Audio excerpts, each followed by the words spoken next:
भोलेनाथ तुम्हारे जीवन को खुशियों से भरे। नूतन वर्ष नूतन संवत्सर आ रहा है, सबको बहुत बहुत बधाइयाँ देते हैं। आपकी ज़िंदगी नूतनता से भरते हुए अग्रसर हो, अग्रणता किए हुए। नूतन नौ वर्ष की खूब खूब बधाइयाँ, गुड़ी पड़वा की खूब खूब बधाइयाँ। नवरात्रे आ रहे हैं, अब की बार माँ दुर्गा भवानी डोली में बैठकर आ रही है, सबको खुशियाँ देगी, आनंद देगी, ऐसा भाव रखते हैं। आज से नवरात्रे प्रारंभ हुए हैं, 9 दिन तक आप लोग एक मंत्र का उच्चारण हमेशा करते आए माँ जगत जननी के, जगत जगदम्बा के। जयंती मंगला काली भद्रकाली कपालिनी दुर्गा क्षमा शिवा गात्री स्वाहा स्वधा नमस्तुते। मंत्र का उच्चारण और कितना प्रबल है। गुणी पड़वा का जो दिन रहता है, चैत्री नवरात्रे जिस दिन प्रारंभ होते हैं, नया संवत्सर जिस दिन प्रारंभ होता है, मां जगत जननी जगदम्बा से प्रार्थना करा करो कि तू मेरे घर में एक बार जरूर आना। गुणी पड़वा का जो दिन रहता है, चैत्री नवरात्रे जिस दिन प्रारंभ होते हैं, नया संवत्सर जिस दिन प्रारंभ होता है, उस दिन नीम के पत्ते की बंदरवाल लगती है, जो नवरात्रि के 9 दिन तक दरवाजे के बाहर लगी होती है, जिससे घर में कोई नई बीमारी प्रवेश नहीं करती, वो बीमारी बाहर निकल जाती है। इसको नीम के पत्ते की बंदरवाल। आम के पल्लव, आम के पत्ते, पीपल के पत्ते और नीम के पत्ते, इन तीनों की बंदरवाल। ये बंदरवाल दशहरे के दिन लगती है। 10वीं तिथि को लगकर एकादशी द्वादशी तक लगी रहती है और त्रयोदशी के दिन इसको निकालकर विसर्जन कर दिया जाता है। ये जिस घर में लोग चिड़चिड़ प्रवृत्ति करते हो, क्रोध उत्पन्न होता हो, घर में सामंजस्य नहीं बन रहा हो, आपस में क्लेश बढ़ रहा हो, कोई किसी की नहीं सुनता हो, तब ये आम के पत्ते की, पीपल की और नीम के पत्ते की पल्लव बंदरवाल लगाई जाती है। देवी माता को अग्नि तत्व की प्रियता है। माँ को क्या चाहिए? तो कहा मुझे अग्नि तत्व की प्रियता। माँ जी को, माँ दुर्गा भवानी को क्या प्रिय है? तो कहा ज्योत, अग्नि, यज्ञ की आहुति, हवन, धूप। जगत जननी दुर्गा भवानी को, आद्य शक्ति भवानी को अग्नि तत्व प्रिय है। भगवान शंकर को जल चढ़ता है और माँ दुर्गा भवानी की ज्योत लगती है, धूप छूटती है, हवन होता है, यज्ञ होता है। माँ को प्रियता अग्नि। केवल नवरात्रे व्रत करने से पूर्ण नहीं होते, केवल नवरात्रे 9 दिन तक भूखे रहने से पूर्ण नहीं होते, केवल नवरात्रे नवरात्रि तक जागने से पूर्ण नहीं होते, केवल नवरात्रे घर में ज्योत जलाने से पूर्ण नहीं होते, केवल नवरात्रे 9 दिन तक जवारे बोने से पूर्ण नहीं होते, केवल नवरात्रे 9 दिन तक कलश स्थापना से पूर्ण नहीं होते। नवरात्रे पूर्ण जब माने जाते हैं जब आप घर में रहने वाली नारी का आदर करना प्रारंभ कर दो। प्रत्येक कन्या में, प्रत्येक बच्ची में तुम्हें माँ जगत जननी का स्वरूप नजर आने लगे और आप स्त्री को सम्मान देने लगे, आदर करने लगे, तो समझना कि नवरात्रे सिद्ध हो गए, नवरात्रे में आपकी साधना सिद्ध हो गई। आज से नवरात्रे प्रारंभ हुए हैं, 9 दिन तक। सवेरे उठते से ही पहला 1 लोटा जल शिव को, क्योंकि उसी के माँ जगत जननी हस्तकमल पर जल जाना जरूरी है। शंकर का चढ़ा वो हमें फल प्रदान करे, सुख दे, आनंद का दे। आज से नवरात्रे प्रारंभ हुए हैं, 9 दिन तक। नवरात्रे के 9 दिन अगर आपको ऐसा लगता है कि शिवजी आप बाबा मेरी नहीं सुन रहा, बहुत संघर्ष का जीवन चल रहा है, बहुत परेशानी का जीवन चल रहा है, बहुत कष्ट का जीवन चल रहा है और कोई मंजिल, कोई राह, कोई मार्ग दिख ही नहीं रहा, तुम्हारा कैसा भी दुख है, जो आज गुप्त नवरात्रे प्रारंभ हुए हैं, आज से 9 दिन तक का एक नियम ले लो में कि मुझे शिवजी के मंदिर में अशोक सुंदरी वाली जगह पर एक बेलपत्र माँ हेमवती माता के नाम से। कौन सी माता? हेमवती। माँ हेमवती के नाम से एक बेलपत्र अशोक सुंदरी वाली जगह पर समर्पित करूंगी। 9 दिन का एक नियम धारण करो और 12वें या 15वें दिन आप देखिए आपका जो दुख है मेरा बाबा उसको काट कर ही रहे। यात्रे जो आज से प्रारंभ हुए हैं, यात्रे में हेमवती माता का स्मरण करना, एक बेलपत्र का पूजन करना, या एक बेलपत्र के वृक्ष के नीचे आप 9 दिन तक भी, अगर मंदिर तक भी नहीं जा सकते, मंदिर में आप बेलपत्र रखने नहीं जा सकते, तो आपके घर के आंगन में, द्वारे पर, बगीचे में, आपके घर के आंगन में, द्वारे पर, बगीचे में, आपके घर के पास अगर कोई बेलपत्र का पौधा है, वृक्ष है, उस बेलपत्र के वृक्ष के सामने एक बेलपत्र का पत्ता रखकर भी अगर आप उस पर जल चढ़ा रहे हैं या पूजन कर रहे हैं हेमवती माता के नाम से, तो उसका फल आपको मिलेगा। और मान लो बेलपत्र का वृक्ष भी नहीं है, हम मंदिर भी नहीं जा सकते, हम कहीं नहीं जा सकते, घर से बाहर कैसे निकलें, पानी तेज है, जलवृष्टि हो रही है, बहुत सा पानी है, तो क्या करें? अपने घर में जो शिवलिंग है, तुम्हारे घर में अगर जो शिवलिंग है, तुम्हारे घर में जो शिवलिंग विराजमान है, उसी शिवलिंग के साक्षी में, सम्मुख में भी अगर हेमवती माता का नाम लेकर अगर एक बेलपत्र समर्पित करोगे 9 दिवस तक, तो उसका फल मिलेगा जरूर, उसका फल मिलेगा। फिर से बोलो, कौन माता? हेमवती। कौन है ये? शिव महापुराण की कथा कहती है, जब माता पार्वती जी हिमालय राज के घर में प्रगटी और हिमालयों की कंदरा में बैठकर मां पार्वती जी तप साधना में लीन हुई, जितनी परीक्षा भगवान शंकर ले सकते थे शिव जी ने सारी परीक्षा ली। ब्रह्मदेव परीक्षा लेने आए, भगवान नारायण परीक्षा लेने आए, इंद्रदेव आए, सप्तऋषि आए, सारे साधु संतों को परीक्षा लेने भेजा, पर मां उन परीक्षाओं में पास होती चली गई। तब भगवान शंकर ने दर्शन देकर कहा, पार्वती आज से तुम्हारा नाम हेमवती रहेगा। सुनो पार्वती, तुम्हारे इस नाम की आराधना जो तुम्हारे गुप्त स्वरूप में करेगा, उसको मनवांचित फल की प्राप्ति हो जाएगी। और वो फल, आज कथा अगर प्रारंभ हुई है और आप लोगों को मौका मिला है, तो इस कथा का स्मरण अपने जीवन में जरूर करें। और आप सबको मालूम होगा 4 नवरात्रे होते हैं, उन 4 नवरात्रे में 2 नवरात्रे गुप्त माने गए। नवरात्र आता है जो आज से प्रारंभ हुआ है, कहते हैं अगर कोई स्थिर होकर एकांत में बैठकर भगवान शंकर के नाम का मात्र संबोधन श्रवण कर लेता है, सुन ले, गुनगुना ले, शिव को याद कर ले, तो कहते हैं शिव और शक्ति की दोनों की कृपा उसके ऊपर बनी ही रहती है। नवरात्रे में 9 दिन में से कोई एक दिन ऐसा ले लो जिस दिन कन्याओं का भोजन कराओ, साथ में उनको लाल चुनरी ओढ़ाओ, या कोई लाल वस्त्र, लाल पूजन की सामग्री उनको दो। आम के पल्लव की महत्वता को जरा जानिएगा, बहुत बहुत ध्यान दीजिएगा। आम के पत्ते देखे आप लोगों ने? अरे बोलो, जम के तो बोलो। देखें, उसका प्रयोग कभी आप लोगों ने करा? आम के पत्ते का कभी प्रयोग कर कर देखिएगा।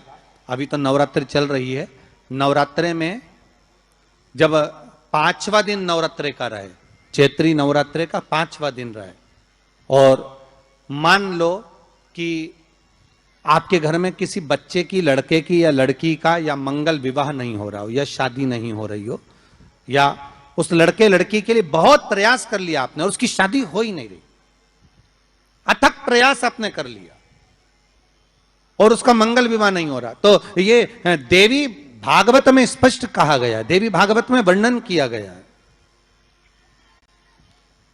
देवी भागवत में वर्णित किया गया। और देवी भागवत में कहा गया कि आम का जो पत्ते होते हैं, आम का जो पत्ता होता है, आम का जो पल्लव होता है, उस आम के पत्ते पर हल्दी और सिंदूर,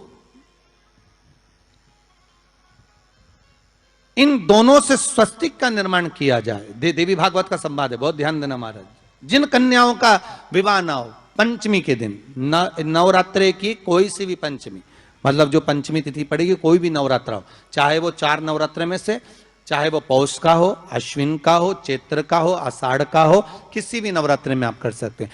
एक पान के पत्ते पर, एक ही पत्ते पर जो 2 स्वस्तिक बनेंगे, एक हल्दी का बनेगा, एक सिंदूर का बनेगा, बस अंतर इतना है, जो हल्दी का स्वस्तिक है उस पर कंकु के चावल अर्थात रौली के चावल, रोली कुंकू के चावल रखना है, और जो सिंदूर का है उस पे हल्दी के चावल रखना। इतना रखकर जिस लड़का लड़की का विवाह नहीं होता उसकी हथेली पर रखकर उसका नाम और गोत्र बोलकर महाराज उसको ले जाकर नीम के पेड़ के नीचे उसको रख दिया जाता है। मात्र 3.5 या 4 महीने ऐसे रहते हैं जिसके अंदर उस लड़का लड़की का विवाह पक्का हो जाता है। जिसका विवाह नहीं होता केवल उसी के लिए,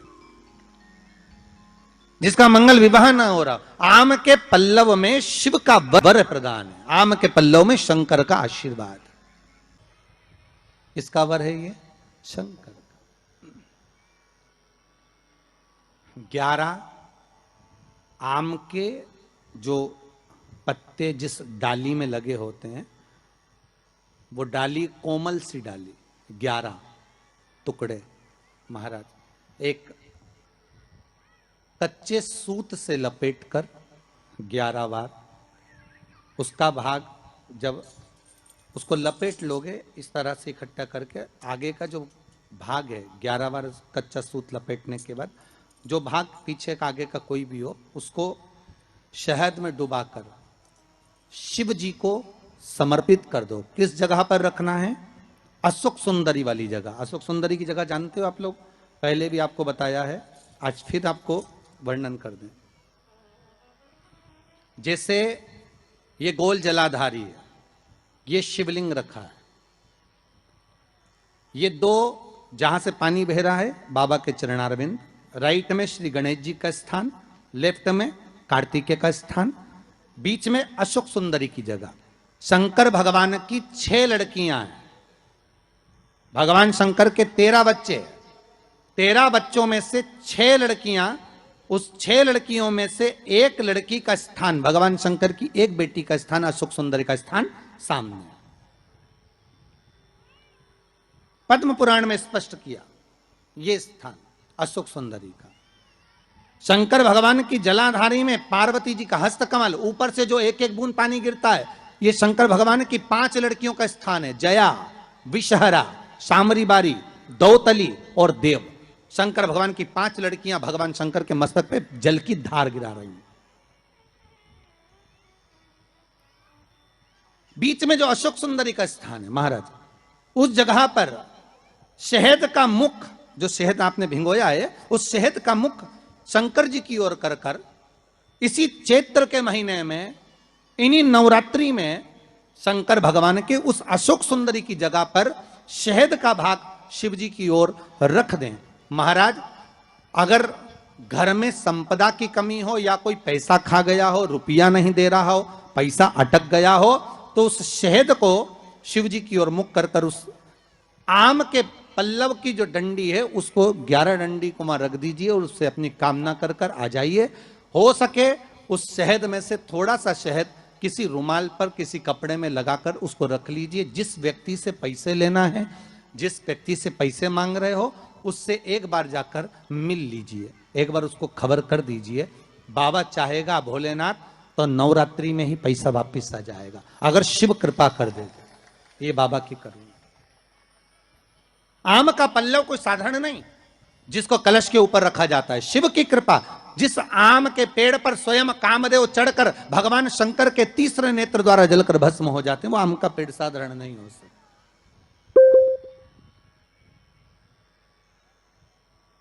सहज नहीं है।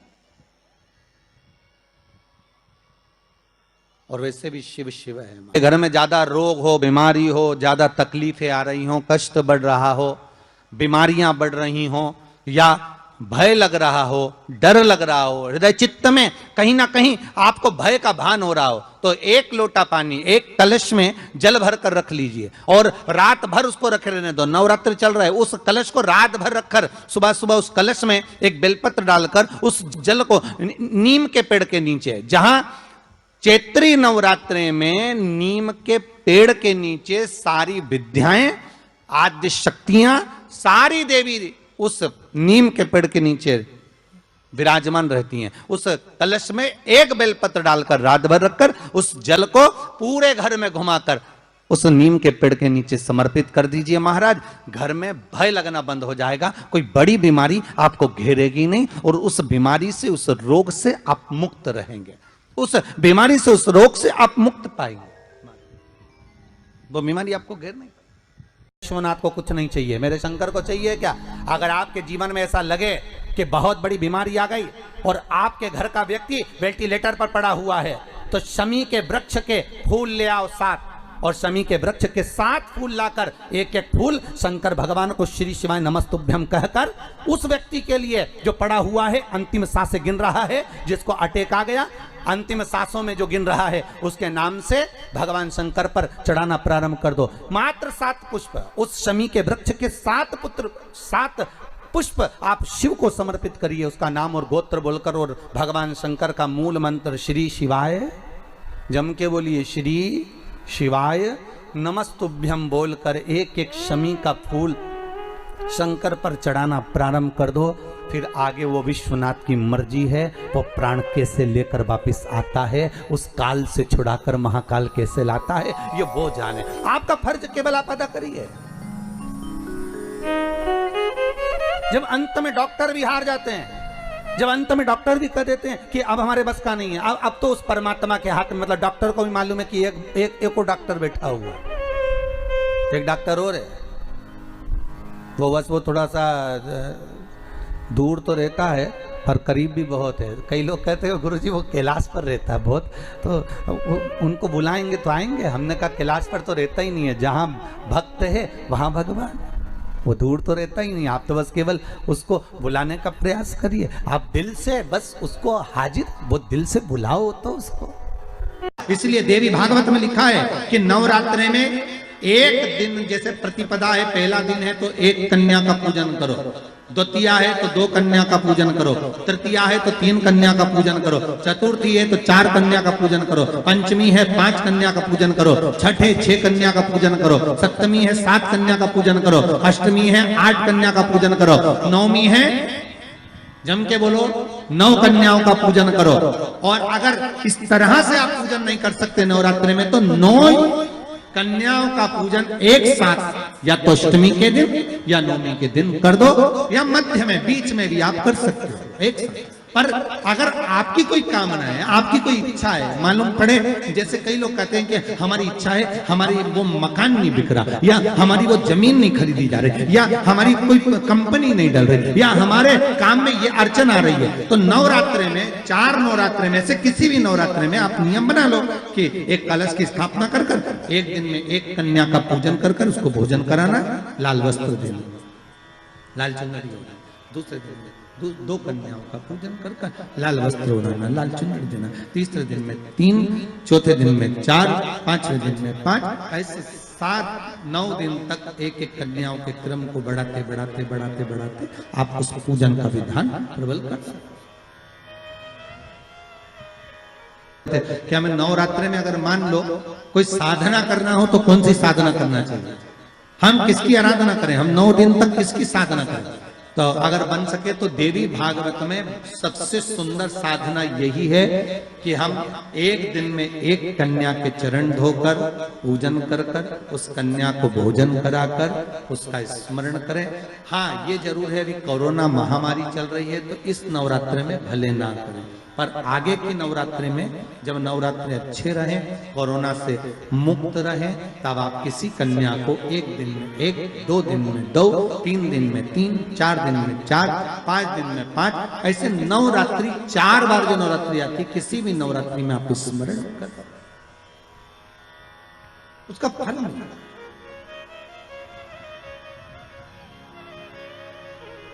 उसका फल होगा।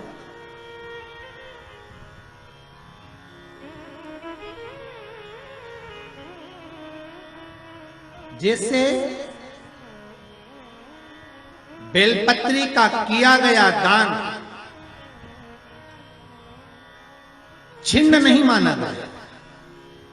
किस चीज का दान? जम के बोलिए जरा। बेलपत्री।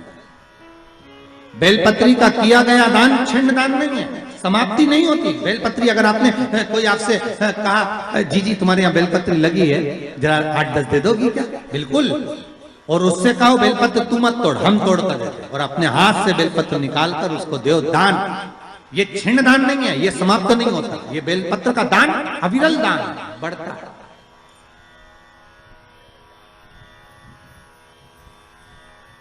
सुख का भान करता,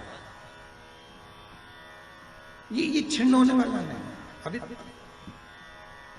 प्रिय है पुष्प में आंक का पुष्प, जो आंकड़े का पुष्प होता है शंकर को बड़ा प्रिय है। और दूसरे नंबर पर शंकर को प्रिय है शमी का पुष्प, बहुत ध्यान देना महाराज। तीसरे नंबर पर शंकर को प्रिय है महाराज सरसों का पुष्प। सरसों होती है ना, जो राई अपन बोते हैं, सरसों बोते हैं, उसमें पीले कलर का जो पुष्प लगता है। हमारा तो निवेदन रहता है जब तक सरसों आए तो प्रयास करा करो कि सरसों के 108 पुष्प शंकर भगवान पर चढ़ाना प्रारंभ कर दो।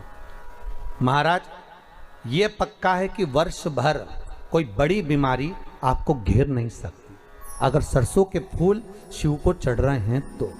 और प्रयास करना कि सरसों का जो पुष्प होता है, सरसों का जो फूल होता है महाराज, अगर कोई व्यक्ति को किडनी या लीवर से जुड़ी हुई कोई तकलीफ होती है, या किसी व्यक्ति का एक्सीडेंट हो गया होता है और उसका कोई अंग रह गया हो, कोई शरीर का कोई भाग रह गया और वो काम नहीं कर रहा हो, जैसे किसी के पांव रह जाते हैं एक्सीडेंट के बाद, किसी का हाथ रह जाता है, या कोई अंग काम नहीं कर रहा हो, वहाँ ब्लड पहुँच नहीं रहा हो, वो जगह एकदम सुन्न हो गई हो, खाली पड़ गई हो, तो उसके लिए शिव महापुराण की कथा कहती है कि सरसों के पुष्प 11 शंकर जी के राइट भाग में, जहाँ शिव जी के गण दरवाजे के द्वारपाल मणिभद्र जिस जगह पर निवास करते हैं, कौन निवास करते हैं?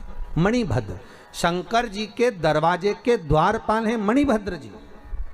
तो मणिभद्र दरवाजे के द्वारपाल में राइट भाग में मणिभद्र जी विराजते हैं। मतलब राइट भाग कौन सा हुआ? जब आप मंदिर से बाहर निकलेंगे तो राइट भाग, मंदिर में प्रवेश करेंगे जब राइट नहीं होना चाहिए, आप मंदिर से जब जाएं तो राइट भाग।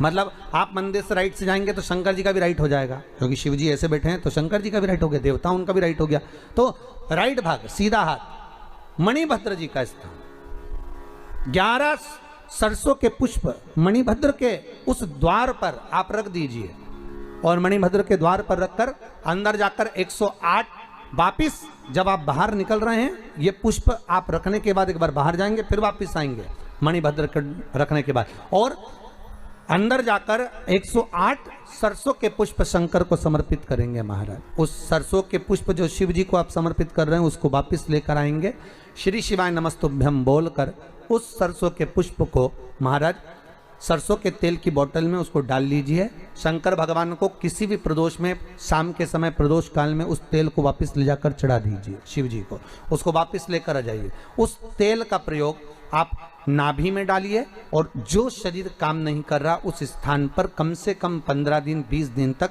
उसकी मालिश करना प्रारंभ करिए। बाबा चाहेगा तो चलाने का प्रयास कर देगा और वो अंग, वो शरीर काम करने लगेगा।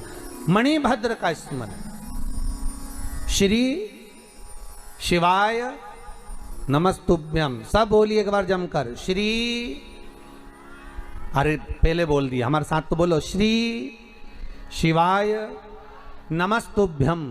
भगवान शिव के मंत्र का स्मरण कर कर करते सरसों का जो पुष्प है उसमें आनंद की अनुभूति है, आनंद की अनुभूति। अमृत के बूंद से प्रकट हुआ है पान का पत्ता। 33 कोटि देवताओं के पूजन में, पाठ में, अर्चना में ये अमृत का पत्ता काम आएगा।